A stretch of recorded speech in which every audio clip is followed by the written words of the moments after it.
to the Leadership and Success Podcast with your host, Coach BZ. If you need to develop into a better leader, this podcast is for you. If you want to achieve a greater level of success, this podcast is for you. His mentor, Dr. John C. Maxwell, said it best: everything rises and falls on leadership.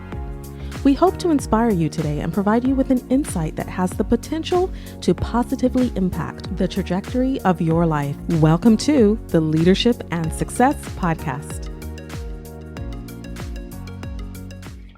Hello, everyone. This is Coach Busy again. I have a great guest with me today, one of the fellow members of the Thought Technology Council, UB. And thank you so much for being with us today. How are you doing?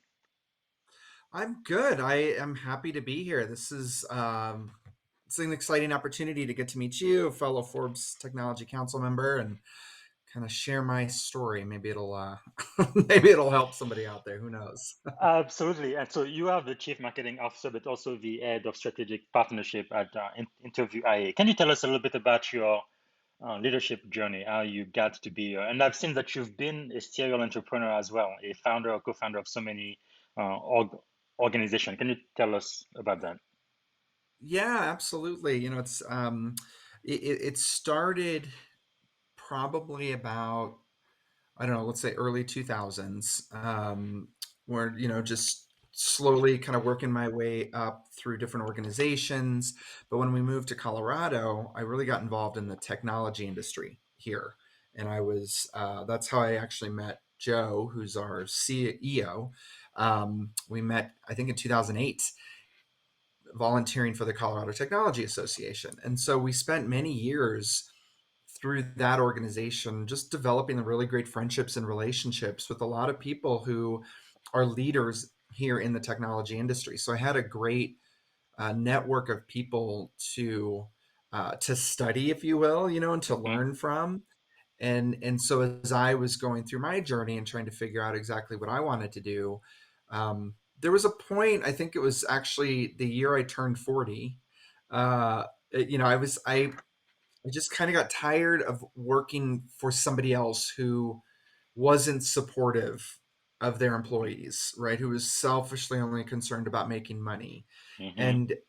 And at that point, Joe and Jacob, fellow co-founder, I think we were all reaching that same conclusion that, you know what, we want to be in charge of our own destiny. We want to start something. We want to combine all of our strengths and try this thing out. And so that's what we did. And so that was sort of the first big step into not only entrepreneurship, but being a leader. And so we Mhm. co-founded the first version of the company that we have now, and never looked back. And so throughout those last 5-6 years, it's really been about confidence building to Mhm. start. Here we are starting a company, and we were literally sitting at a whiteboard, at a co-working space years ago, and we got our first check, right, for client work. And we were like, oh, okay, how are we going to spread this out over the next 6 months, right, to pay the three of us and do the work that we need to do. Um, so it was a lot of confidence building over the last few years. And then when we decided to launch InterviewIA, which was July of 2020, so right in the middle of the pandemic, Yes.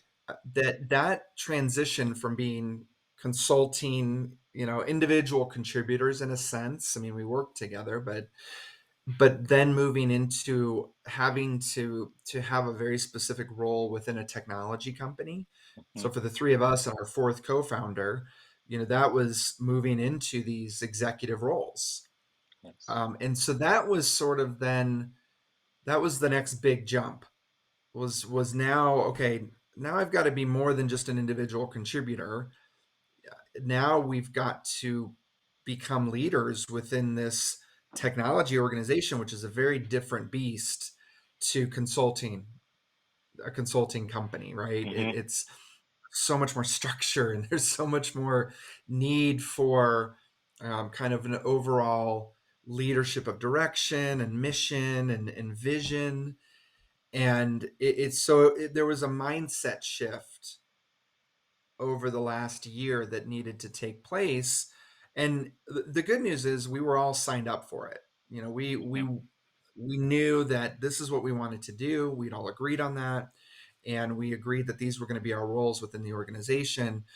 So that wasn't the question. It was more of learning to do it and learning to become a true leader in what the organization needed.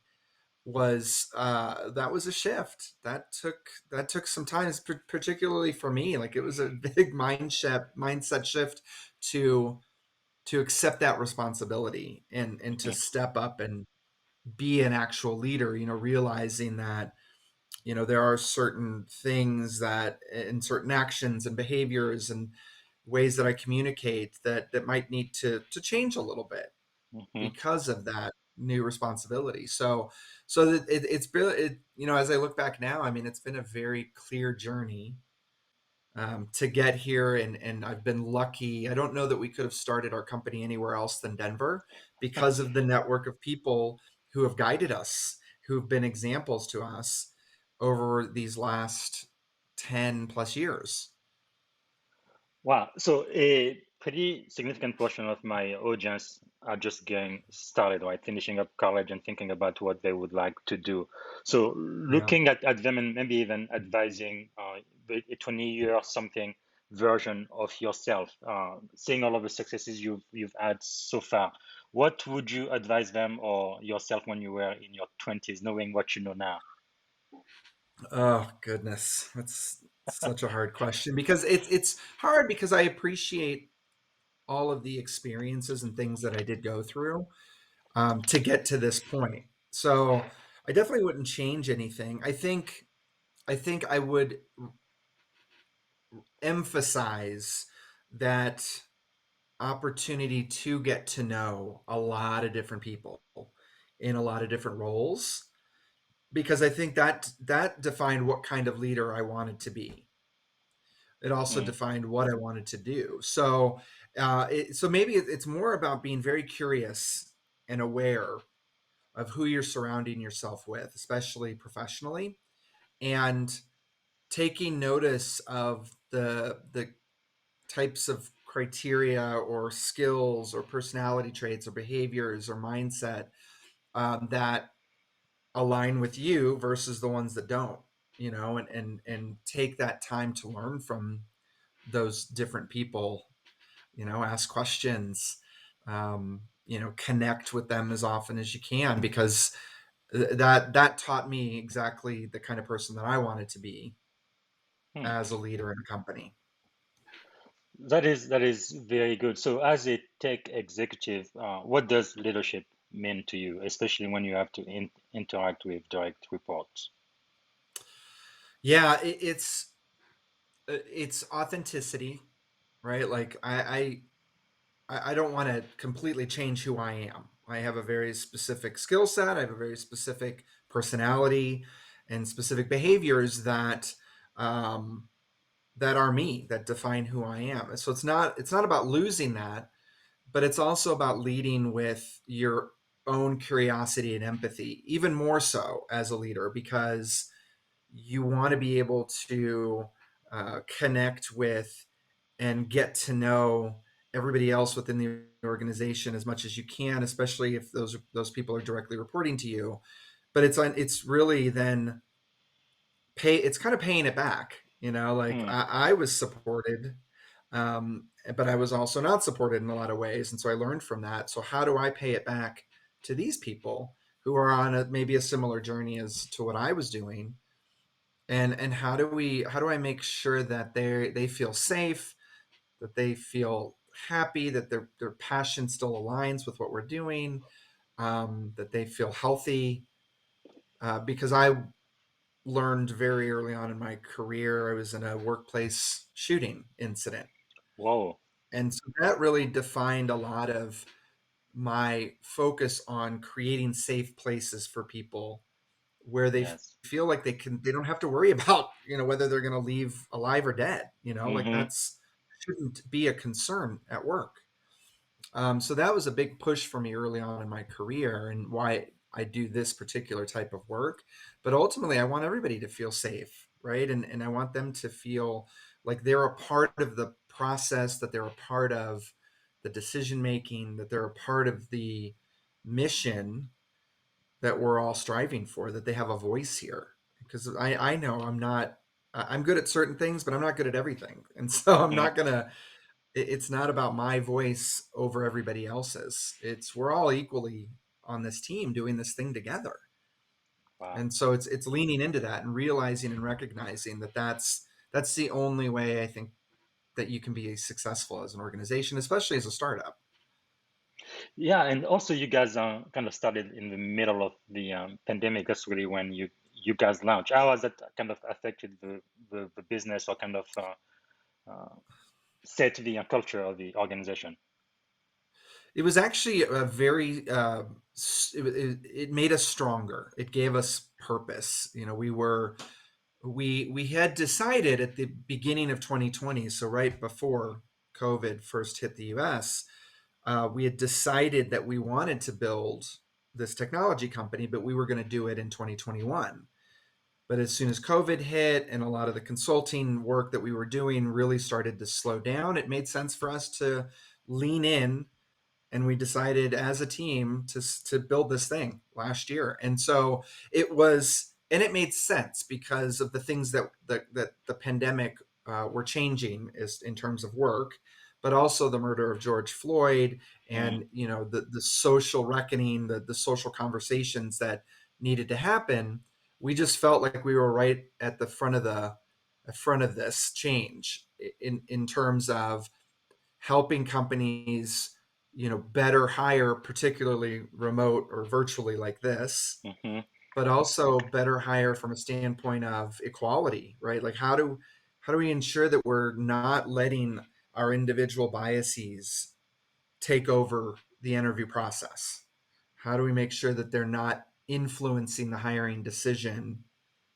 How do we make sure that we're evaluating every candidate equally, that every qualified candidate, no matter who they are, no matter what they look hmm like, they're all getting an equal chance at the job because they're all qualified for the job.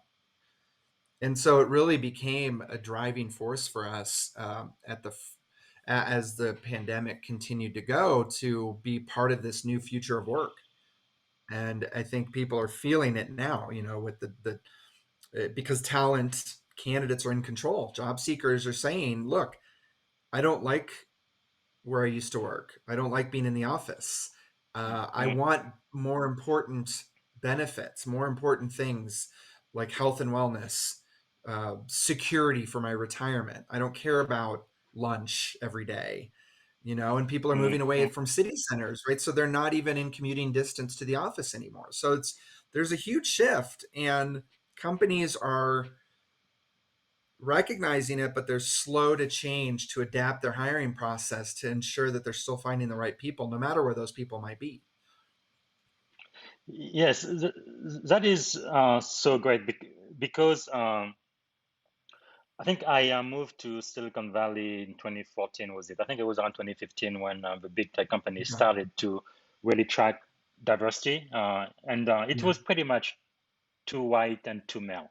It looks like Yes. a great portion of the population was completely left out, right? And I think they've done a lot of progress since then, especially now. I think we have more and more women in leadership position in Mm-hmm. companies across Silicon Valley. I don't think we are where we need to be just yet, but there's been a Right. lot of improvement. And I know a company like yours definitely help with that trend of Mm-hmm. diversity into the technology sector. Can you tell us more about that?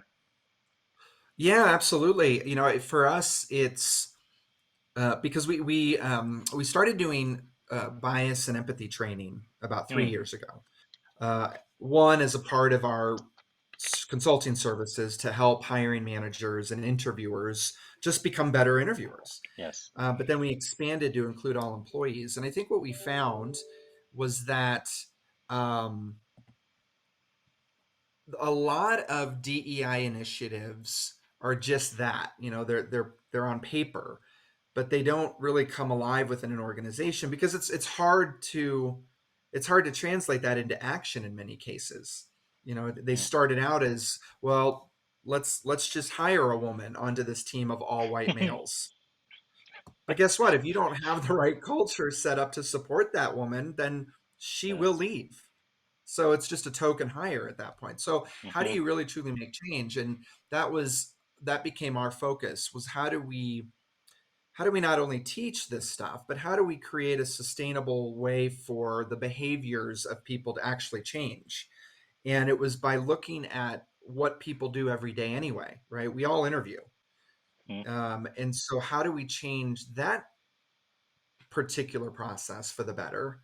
And how do we then support everybody who interviews to, every time they interview, they get better and they get Yes. better? Because I think it's also overwhelming for people when there's sort of this expectation to change overnight, well, I have to know all my biases, and I have to know how to be better after this one training. That's not sustainable. We're human.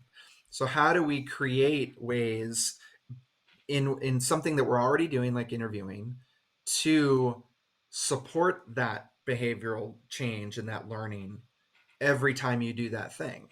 And so that's our focus, and I think Wow. that's where we can start to really see diversity numbers increase, because now you're not letting a previous system that would not give people of color or underrepresented groups of people or people with Hmm. disabilities a chance in the interview process. Either you had an AI system that would automatically, kick them out, or you had interviewers who were letting their biases, screen those people out of the process Yes. because they weren't comfortable looking at someone who didn't look like them, right? So Hmm. how do we fix that and give everybody an equal opportunity? One, so that then the interviewers feel more confident, like, okay, we're actually hiring the right person because we're looking for the right person. Yes.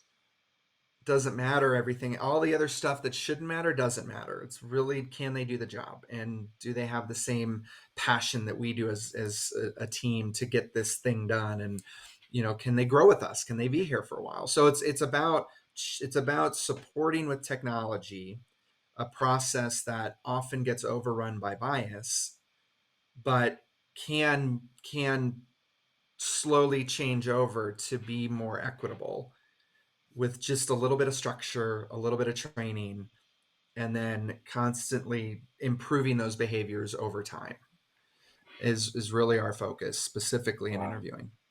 That is fantastic. It's really music to my ear. I think it's definitely about time. So you and I, we are both, like we mentioned earlier, in the Forbes Technology Council. How has been your journey to the council, and what do you like about it?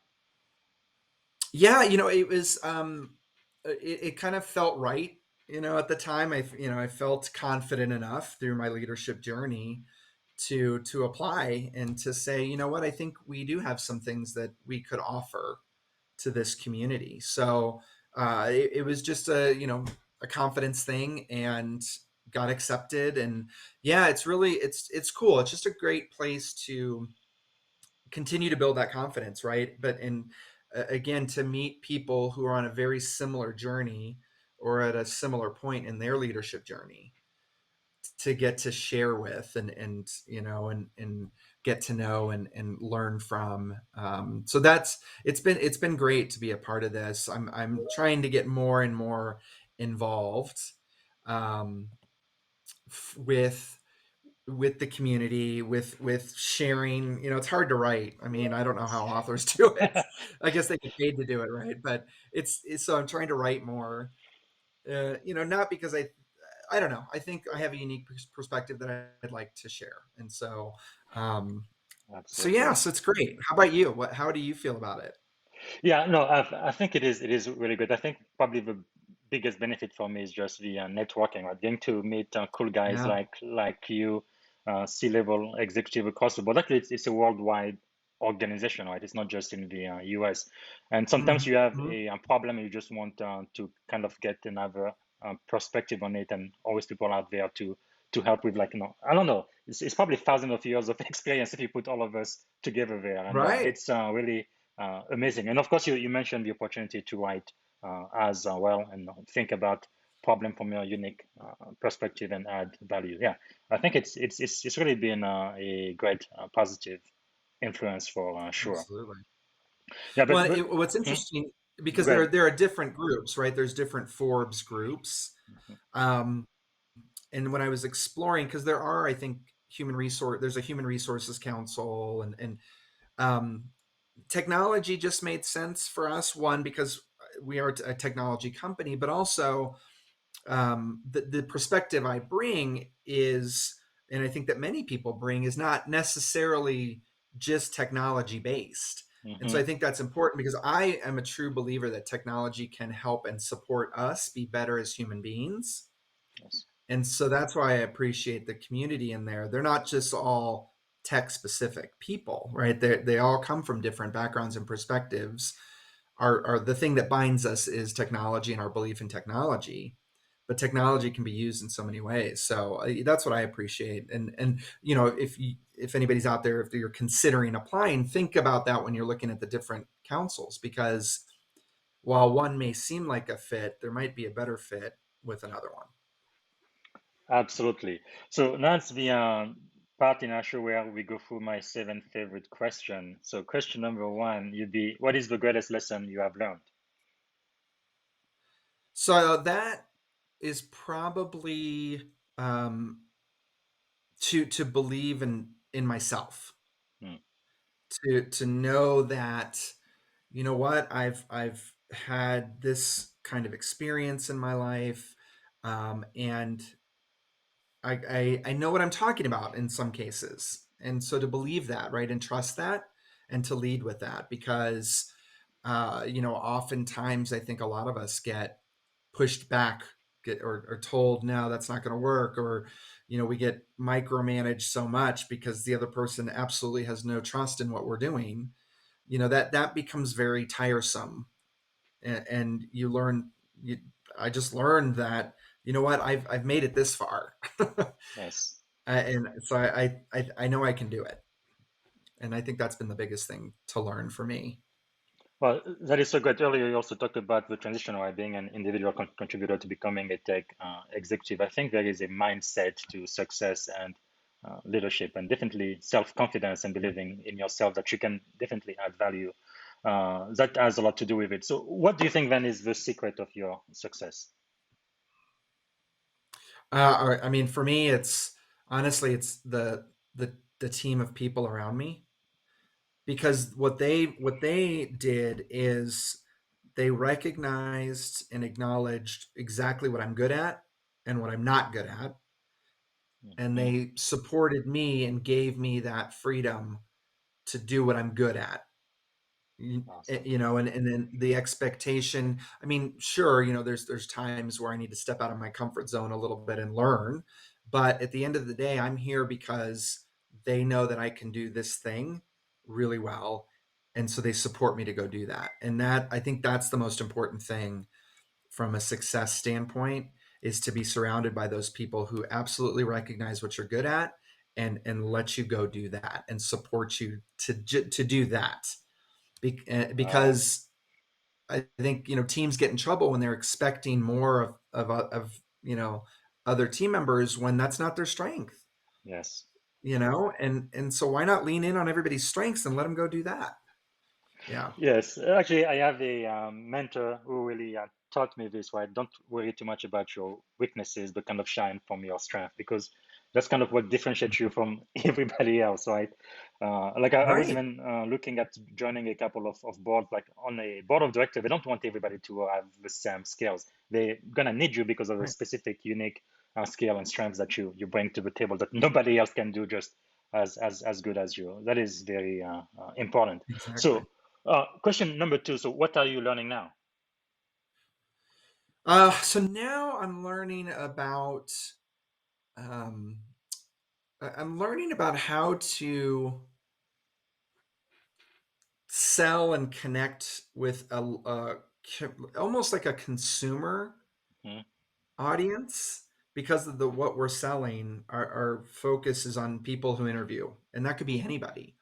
So it's for me, it's about um, using my experience to learn how to build a community of users hmm, around that, right, and how to make sure that they're connected and engaged with each other, and that they're driving us forward. not only as a company, but helping drive our mission forward, because they're the true meat of the success of what we're trying to do. So that's where I'm at now, is trying to figure that out, because there's, they talk about B2B or B2C, Hmm. but now there's B2P, which is kind of business professional, right? Everybody's Yes. working at home. And so we've got to support people at home with technology now. And so professional or end user is, uh, it's sort of a shift in mentality of how we, market and sell to our customers, to people out there. So that's what we're learning now. Yeah, thank you so much for sharing, UB. I think when I look at your leadership journey, many times you had to adapt, right? Things are changing in the market, and you Yes. like have to get new skill or change the way you used to do things, and I really appreciate that so much. So for question number three, how has failure shaped your life? That probably one of the most important things. I think it's um, forced me to obviously confront weaknesses, but it's also,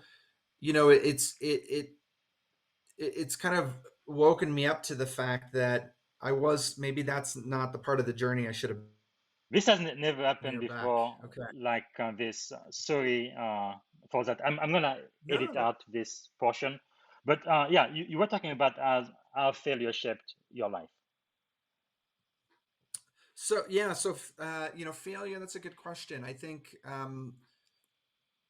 for me, failure one has forced me to find the solution myself, right? This, to not expect somebody else to fix the problem. So Mm. that, I think that was very important, part of the lesson of failure, but also to recognize that I wouldn't have gotten to where I am today without those failures.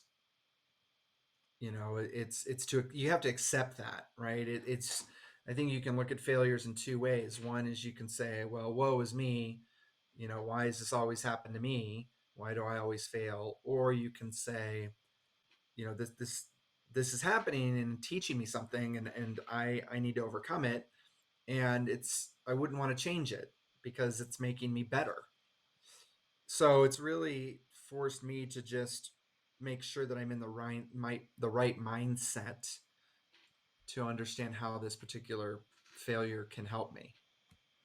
Wow, that is pretty deep, because I know most people they look at your life and all of the successes you've had, right? They think you've never failed and you've always been on the up and up, but failure can be a great No. teacher.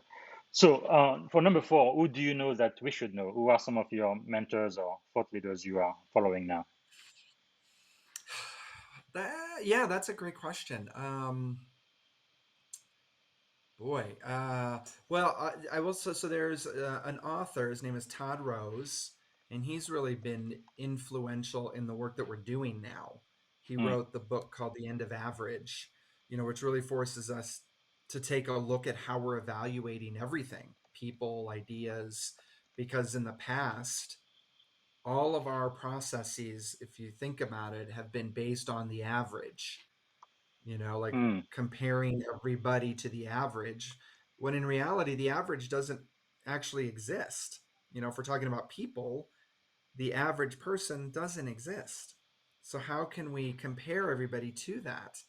And so that's been Todd Rose's book, and we've talked to him a few times. Has been really influential in how we think about our company and our mission.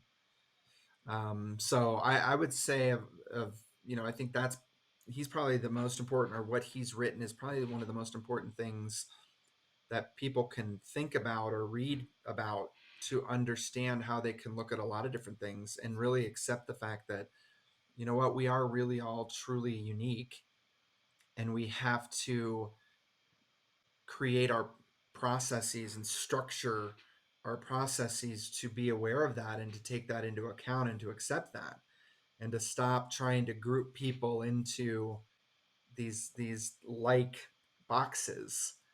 That's not going to work, and people demand to be treated, mm, individually. So Yes, that's probably the biggest one I can talk about. that is quite powerful, especially with the newest generation, right? Generation, I don't know, Y and Z, millennial. Is Yes. definitely the workplace is changing a lot. Uh, wow. So that brings to the next question, number five. What have you read that we should read? What are some of your favorite books?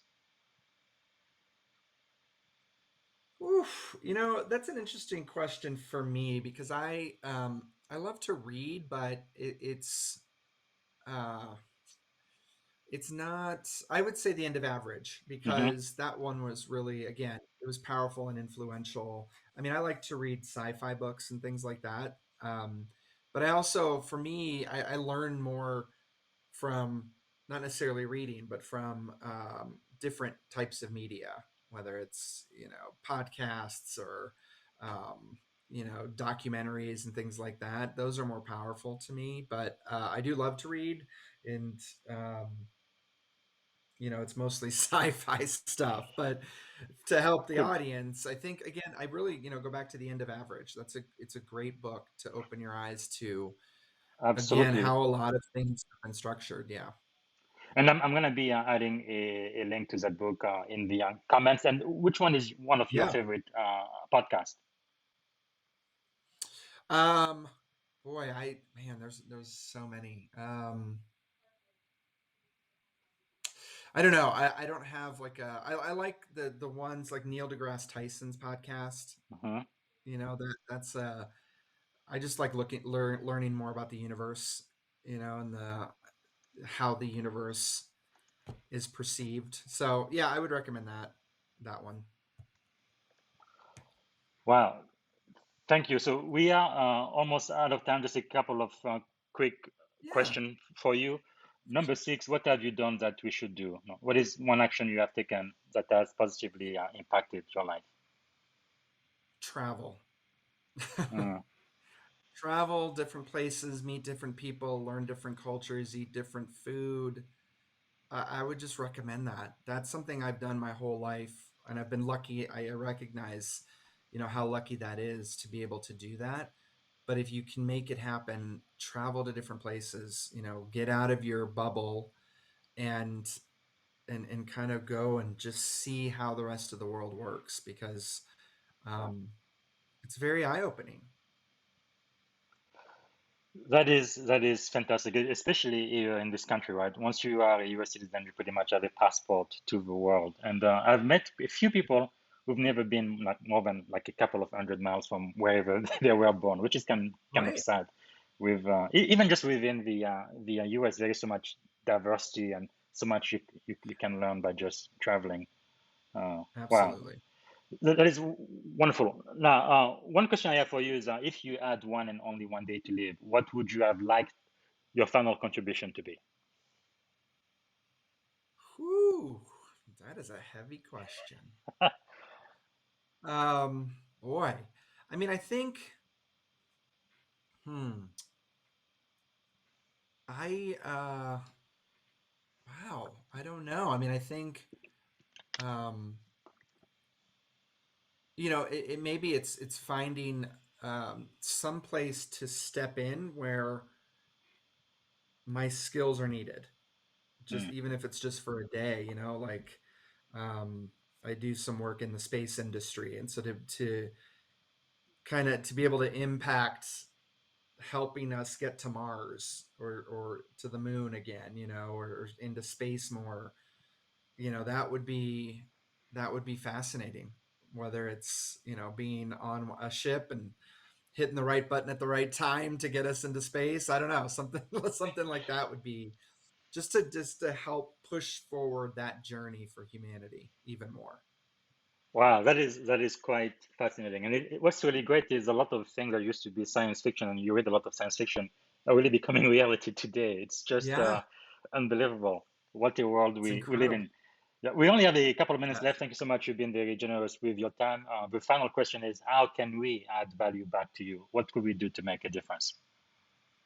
I think for us, it's we need users. We need people to trust our process and to give it a chance, in order to see the change that we're trying to make. And so, selfishly, it's come try us out. We have a free version of our platform for anybody who does interviews. If they want to just find a way to interview better, just a little bit better, and to feel better about interviewing and to feel better about their hiring decisions, come check us out. It's we need people to come in and use the system and kick the tires, so to speak, and help us make it better and better over time. So that's it.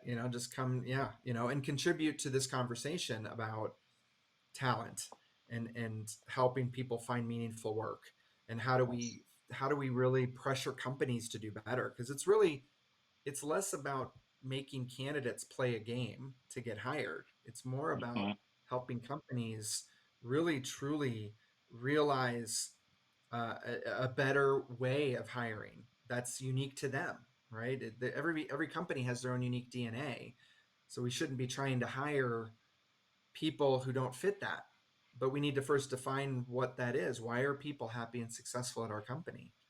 So it's about companies taking that opportunity, taking that chance to define what they really are looking for, and then treating everybody equally in the process of doing that.